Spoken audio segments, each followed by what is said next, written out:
After the storm, we had tried to reach the I-10 bridge at Esplanade and Claiborne. However, by nightfall of that day, an uneasy sense of danger became overwhelming. So we, the 6 in our household, wades back to the house to plan another safer evacuation plan. At dawn the following morning, we gathered our few necessities and wades back through the murky water. Many of the streets that we were familiar with that would get us directly to the MC-42 shelter on North Tony had large fallen oaks, downed electrical wires, floating debris, and pieces of homes that had been destroyed by the storm.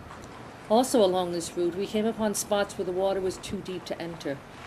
After some time, we found a small boat, unmanned and adrift, and secured it for the sole purpose of transporting us to higher ground. The boat was only capable of holding a few, so the elderly and the children got in. The more able bodies held on to the sides, and we managed to make it through the neck-high water to St. Bernard and Claiborne, and then on to Elysian Fields. Finally, we made it to the I-10 bridge. There was no persons of any authority to advise us. We found other people up on the elevated highway and soon discovered they had already been there with no food, water, or medical assistance for 3 days now since the storm. Some of the men on the bridge took it upon themselves to go down under the interstate and retrieve a water truck from the Kentwood Water Company that had been abandoned and brings it up on the bridge to all. As nightfall approached, a nagging sense of fear became prevalent amongst our group. We saw bodies, heard gunshots, and heard people crying out for help somewhere in the dark.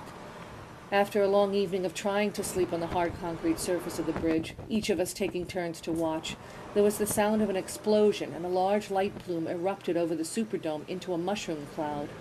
Then came the helicopters.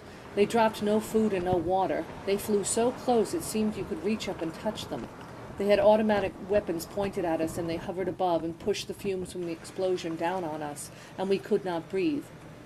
As the daylight came up, the photojournalists began appearing.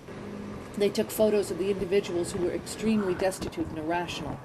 Armed guards arrived and loads us into ambulances. They took us out of sight and deposited us at yellow school buses, 3 deep in each seat with our belongings. No one was allowed to use a restroom at any time, and during the long journey, consequently, people relieved themselves in the aisles of the bus. We did not know where we was going.